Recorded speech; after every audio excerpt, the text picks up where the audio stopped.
Ang pangunahing tungkulin ng airport customs ay tiyaking ligtas ang bawat pasahero. Pero sa likod ng mga X-ray scanner at inspeksyon, may mga bagahe na naglalaman ng mga bagay na hindi lang ilegal, kundi sobra talagang nakakagulat. Isipin mong makakita ng buhay na tigre sa loob ng maleta, daan-daang nilalang na nakatago sa kahon, o kakaibang gamit na parang galing pa sa isang horror movie.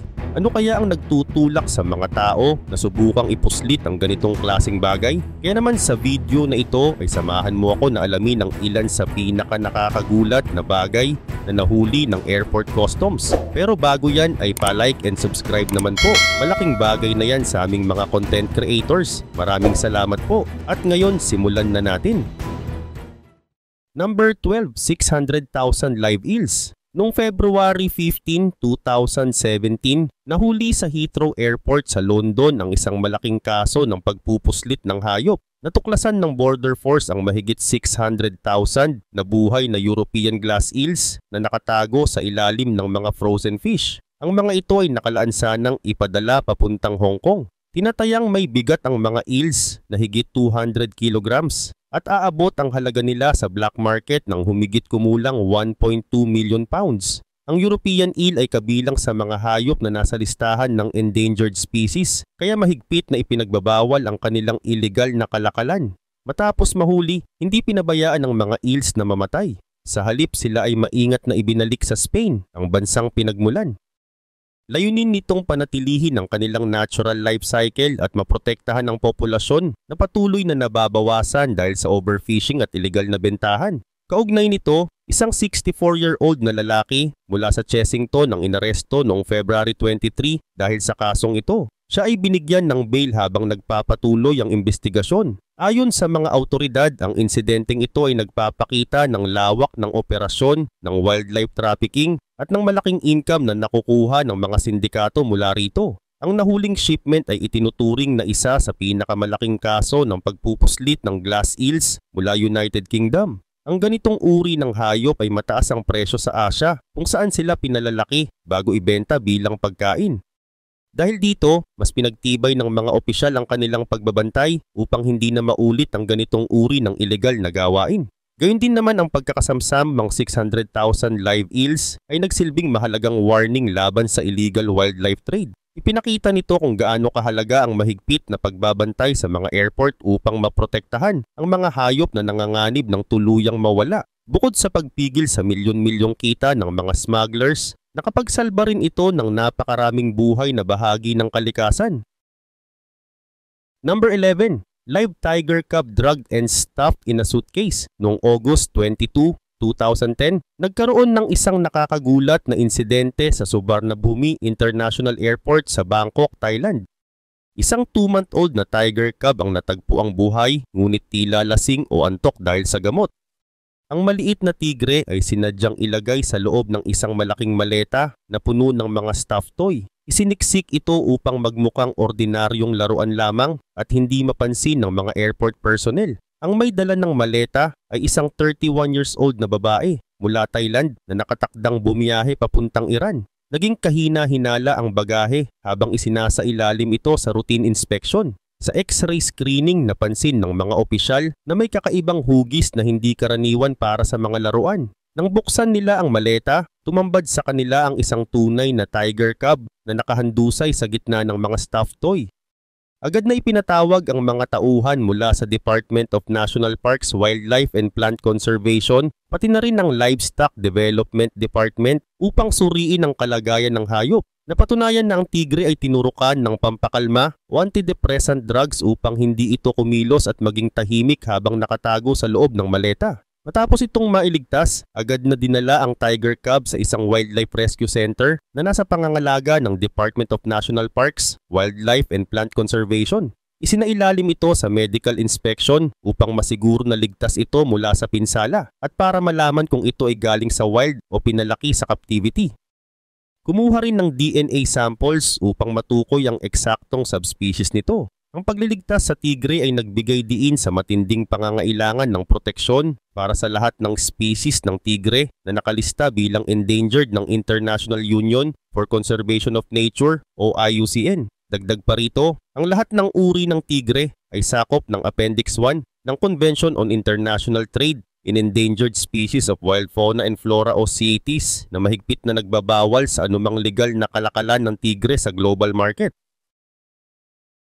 Number 10. Live tarantulas hidden inside cake boxes. Isang hindi pangkaraniwang insidente ang naganap sa Cologne Bonn Airport sa Germany nang madiskubre ng mga customs officials ang libu-libong tarantula na nakatago sa loob ng mga kahon ng cake. Ayon sa ulat, ang ipinadalang kargamento ay nagmula sa Vietnam at nakalagay sa declaration na ito raw ay may lamang sponge cake na may bigat na humigit kumulang 7 kilos or 15 pounds. Sa unang tingin, ordinaryo lamang ang mga kahon dahil puno ito ng chocolate sponge cake at mga biskit. Subalit napansin ng mga opisyal na kakaiba ang amoy at hindi ito tugma sa amoy ng matatamis na pagkain. Dahil dito agad nilang sinuri ang laman ng bawat kahon.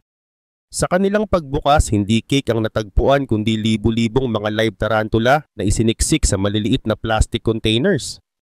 Tinatayang may mahigit 1,500 na tarantula na nakalagay sa shipment na ito. Ang mga spider ay inilagay sa paraang mukhang mga kahon lamang ng cake upang mailusot sa airport, ngunit agad itong naharang. Ayon kay Jens Eiland, tagapagsalita ng Cologne Customs, isa ito sa mga pinakanakakagulat na discovery na kanilang naranasan. Anya, sa dami ng mga kakaibang bagay na nasasabat nila sa airport, ang pagtatangkang ito ay talagang nag-iwan sa kanila ng matinding pagkabigla. Sa kasamaang palad, hindi lahat ng tarantula ay nakaligtas mula sa mahabang biyahe. Marami ang namatay habang ang ilan naman ay nailigtas at agad na ibinigay sa isang eksperto sa pangangalaga ng mga hayop upang maalagaan. Malinaw na lumabag ito sa mga batas ng Germany tungkol sa animal welfare at customs regulations. Bukod dito, iniimbestigahan na rin ang tatanggap ng padala sa rehiyon ng Sauerland. Siya ay maaaring sampahan ng kaso dahil sa hindi tamang deklarasyon ng kargamento, hindi pagbabayad ng tamang buwis sa pag-aangkat, at maling impormasyon na nakalagay sa dokumento ng shipment. Sinabi rin ng mga autoridad na patuloy nilang tinatansya ang kabuuang halaga ng mga tarantula na sinubukang ipuslit. Ang insidente ay nagbigay diin sa matinding problema ng illegal na bentahan ng exotic animals. Para sa maraming opisyal, ito ay isang extraordinary seizure na nagpapakita ng kalupitan ng ilang tao na handang isugal ang buhay ng mga hayop kapalit lamang ng malaking income. Dagdag pa ng tagapagsalita ng customs, malungkot makita kung paanong ginagamit ang mga hayop para sa profits nang hindi iniisip ang kanilang kaligtasan at kapakanan. Number 9. Mummified monkeys. Noong unang buwan ng 2024, may nahuling kakaibang kargamento sa Boston Logan International Airport. Isang pasaherong galing sa Democratic Republic of Congo na dumaan muna sa Paris ang may dalang bagahe na sinabi niyang naglalaman lamang ng dried fish. Sa x-ray machine, lumabas din na parang isda ang laman. Pero may isang trained dog ng Customs and Border Protection na nakaramdam ng kakaibang amoy kaya agad itong nagbigay ng senyales sa mga opisyal. Nang buksan ang bagahe, natuklasan ng mga autoridad ang 4 na mummified monkeys. Ang mga ito ay bahagi ng tinatawag na bushmeat o karne mula sa wild animal. Sa ilang lugar sa Afrika itinuturing itong pagkain, ngunit mahigpit itong ipinagbabawal sa Estados Unidos. Delikado ang ganitong uri ng karne dahil maaari itong magdala ng malulubhang sakit tulad ng Ebola at iba pang sakit na galing sa hayop at pwedeng makahawa sa tao. Samantala, matapos matukoy ang laman ng bagahe, agad na kinumpiska ang mga mummified monkeys. Tumimbang ito ng halos 9 pounds o mahigit 4 na kilo.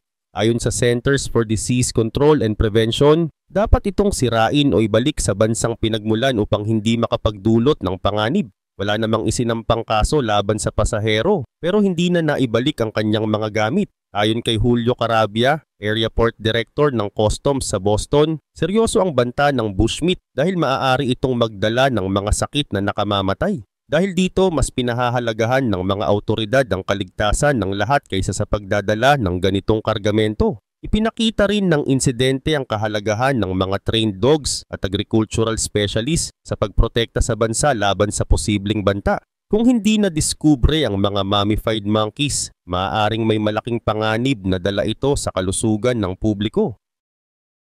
Number 8. 48 venomous snakes and 5 turtles. Noong June 2025, isang pasahero mula Thailand ang nahuli sa Chhatrapati Shivaji Maharaj International Airport sa Mumbai, India. Sa routine inspection ng kanyang bagahe, natuklasan ng customs officials ang isang nakagugulat na kargamento. Sa loob ng kanyang maleta ay may nakatagong 48 venomous snakes at 5 turtles. Ang insidenteng ito ay nagdulot ng pangamba dahil malaki ang panganib ng mga hayop na ito sa tao at sa kalikasan kung sakaling makawala. Sa masusing pagsusuri ng mga eksperto, natukoy na karamihan sa mga nasamsam ay 44 Indonesian pit vipers. Ang mga ito ay kilalang lubhang nakalalason at kabilang sa mga pinakamapanganib na uri ng ahas. Bukod pa rito may 3 spider-tailed horned vipers na kasama ring nakuha.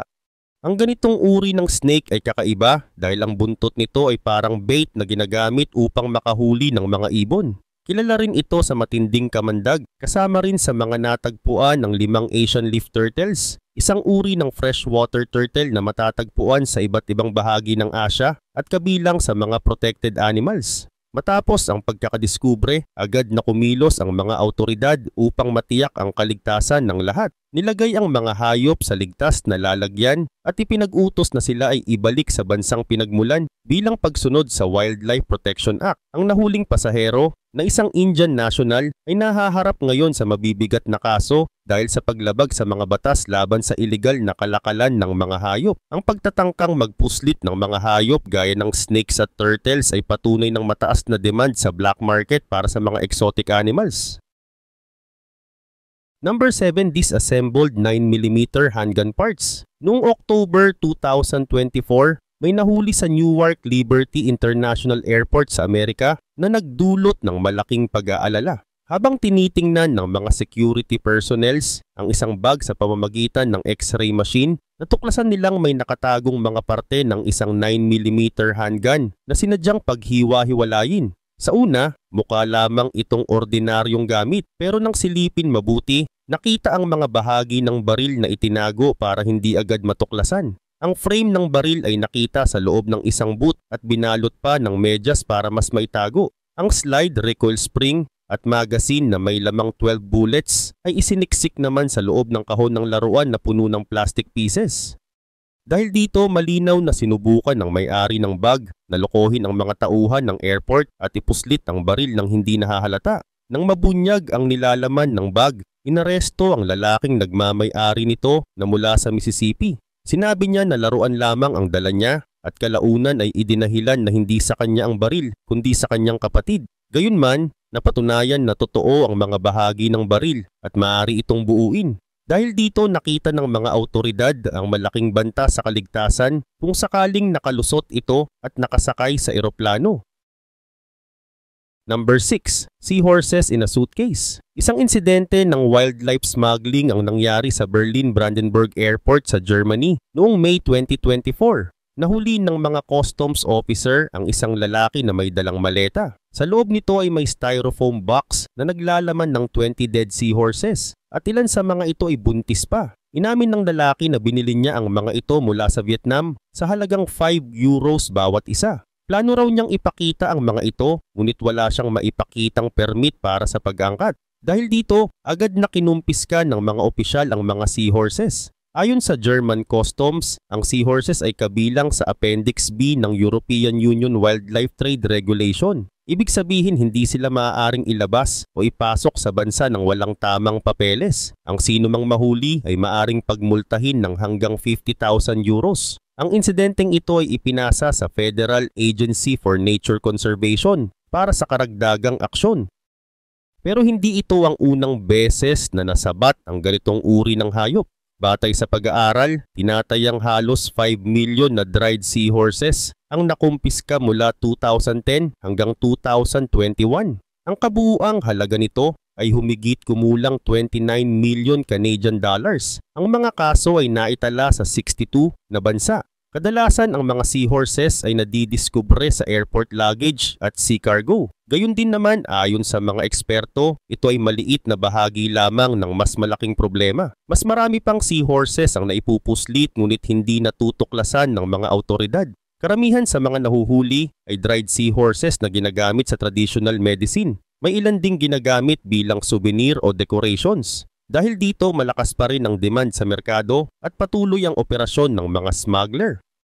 Dagdag pa rito, natuklasan din na ang mga seahorses ay dumadaan sa mga ruta patungong China at Hong Kong at mula roon ay dinadala sa iba't ibang bansa. Sa mga nakaraang taon, nadagdagan na rin ang mga bansang pinagmumulan at pinupuntahan, kabilang na ang ilang bahagi ng Europe at Latin America.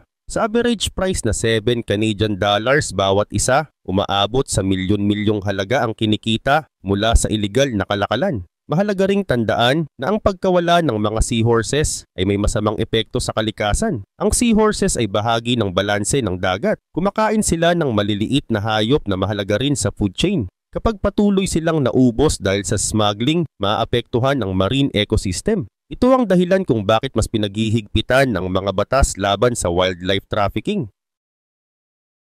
Number 5. Antique cannonball and flare gun. Noong year 2012 sa Kahului Airport sa Hawaii, nakahuli ang mga tauhan ng customs ng isang antique cannonball at isang lumang flare gun mula sa isang pasahero.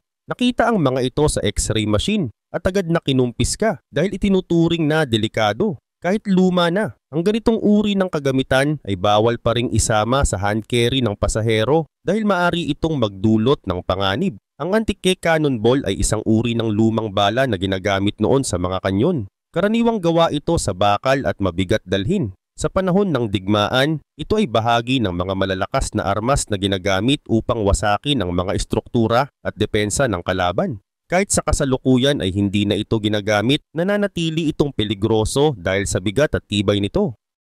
Maari itong magdulot ng damage kung hindi maingat na hawakan o kung dalhin sa lugar na maraming tao gaya ng eroplano. Samantala, ang flare gun naman ay isang uri ng baril na ginagamit para magbigay ng signal sa pamamagitan ng maliwanag na ilaw. Karaniwang ginagamit ito sa dagat o sa mga emergency kung saan kailangan humingi ng tulong. Ang antique flare gun na nakumpiska ay posibleng ginamit noon bilang safety tool, ngunit dahil maaari itong maglabas ng apoy, nananatili itong bawal dalhin sa eroplano kung hindi maayos ang pagkakasild at declaration. Ang insidenteng ito ay nagpapakita na hindi ligtas ang pagdadala ng mga lumang armas o bagay na may kaugnayan sa digmaan. Kahit antique o hindi na ginagamit, maaari pa rin itong ituring na banta. Ang mga ganitong kagamitan ay dapat ilagay sa checked baggage at ideklara ng maayos bago sumakay ng eroplano. Sa ganitong paraan, naiiwasan ang posibleng panganib at natitiyak ang kaligtasan ng lahat ng pasahero. Number 4. Freddy's Glove. Noong buwan ng May 2018, isang kakaibang insidente ang naganap sa Hartsfield-Jackson Atlanta International Airport. Nahuli ng mga tauhan ng Transportation Security Administration o TSA ang isang pasahero na nagtangkang magdala ng isang replika ng guwantes ni Freddy Krueger mula sa pelikulang A Nightmare on Elm Street. Ang guwantes na ito ay may sharp blades na nakakabit sa bawat daliri na malinaw na maituturing na isang mapanganib na bagay at hindi pinapayagan na dalhin sa loob ng eroplano bilang carry-on item. Ang ganitong uri ng kagamitan ay may kakayahang magdulot ng seryosong damage. Kaya agad itong nakumpiska ng mga awtoridad. Ang nasabing insidente ay nagpakita kung gaano kaseryoso ang mga security measures sa airport pagdating sa mga bagay na maaaring magdulot ng panganib. Sa halip na ipahintulot ang pasahero na dalhin ng guwantes, ipinaliwanag na dapat lamang itong ilagay sa checked baggage kung sakaling nais talagang isama sa biyahe. Ang pagsamsam ng guwantes ni Freddy Krueger ay hindi lamang isang simpleng pagpapatupad ng regulasyon, kundi isa ring halimbawa ng kahandaan ng TSA sa pagpigil sa anumang maaaring magbanta sa kaligtasan ng mga pasahero at crew sa eroplano. Ang pangyayaring ito ay naging usap-usapan dahil sa kakaibang anyo ng nakumpiskang gamit na karaniwang nakikita lamang sa mga pelikula at hindi inaasahang matagpuan sa loob ng isang airport.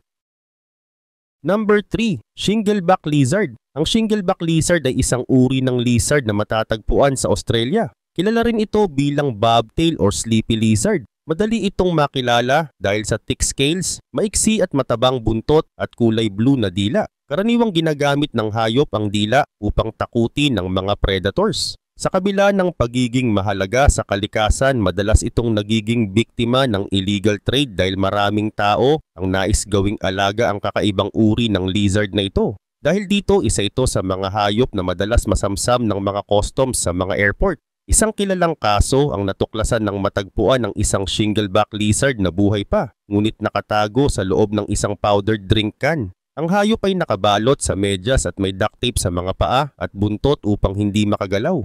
Halos mawalan ito ng buhay dahil sa kakulangan ng hangin at tubig.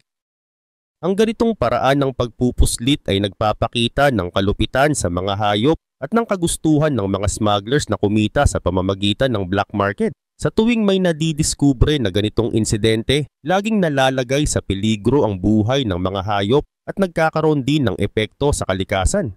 Kaugnay pa nito, ayon sa mga report, daan-daang shingleback lizards na ang nakumpiska sa mga nagdaang taon. Mula 2015 hanggang 2018, mahigit 200 na shinglebacks ang naharang habang tinatangkang ipuslit papunta sa iba't ibang bansa sa Asia at Europe. Higit 200 din ang nasamsam sa Western Australia na posibleng nakalaan para sa illegal trade. Ang mga hayop ay inilalagay sa masisikip at madidilim na sisidlan kung saan walang sapat na hangin, pagkain at tubig. Marami sa kanila ang namamatay bago makarating sa destinasyon at ang mga nakakaligtas naman ay madalas mahina at sugatan. Maliban dito, sa Queensland, tinatayang umabot sa higit $1 million ang halaga ng mga wildlife na nasabat sa loob ng 6 na taon, kabilang na ang shingleback lizards. Natagpuan ng mga ito sa mga maleta, kahon at kahit sa mga package na ipinapadala sa ibang bansa. Karamihan sa mga hayop na ito ay dumaranas ng hirap sa biyahe at bihira ang nakakaligtas ng walang damage. Dahil dito, naging malinaw na isa ang shingleback lizard sa mga hayop na pinaka-naaabuso pagdating sa illegal pet trade sa Australia. Number 2. Boa constrictor. Ang boa constrictor ay isang malaking uri ng snake na kilala dahil sa kakaibang paraan ng pagpatay. Hindi ito gumagamit ng kamandag, bagkus ay bumabalot ito sa katawan ng biktima at pinipisil hanggang mawalan ng buhay. Karaniwang matatagpuan ito sa mga tropical na lugar ng North, Central at South America. Maaari itong humaba ng higit 8 hanggang 10 feet at mabuhay ng hanggang 30 years. Mabigat din ito at ang ilan ay umaabot ng higit 40 kilograms. Dahil sa kakaibang itsura at disenyo ng balat, marami ang nagtatangkang gawing alaga ang ganitong uri ng snake. Ngunit sa kabila ng pagiging popular nito sa ilang tao, madalas itong masamsam sa airport customs dahil kasama ito sa mga hayop na madalas ipuslit. May pagkakataon na isang 4-feet boa constrictor ang natagpuan sa loob ng hand carry bag ng isang pasahero. Sinabi ng owner na ito ay alaga niya at nagbibigay ng emotional support, ngunit hindi pinayagang isama sa biyahe at agad itong nakumpiska ng mga awtoridad. Sa isa pang insidente, 2 red-tailed na boa constrictor ang natagpuan na nakatago sa loob ng isang gitara. Malinaw na ang pagtatago nito ay isang paraan ng pagsubok na mailusot ang mga hayop nang hindi napapansin. Hindi ito pinayagang lumabas ng bansa at inalagaan na lamang sa tamang lugar. Maliban dito, mas kakaiba ang nangyari sa isang airport sa Europe kung saan nahuli ang isang pasahero na nagtangkang magdala ng boa constrictor sa loob ng kanyang pantalon. Ang ahas ay humigit kumulang 16 inches ang haba. Dahil walang permit o dokumento, agad itong nakumpiska at inilipat sa isang pasilidad na nag-aalaga ng mga reptile.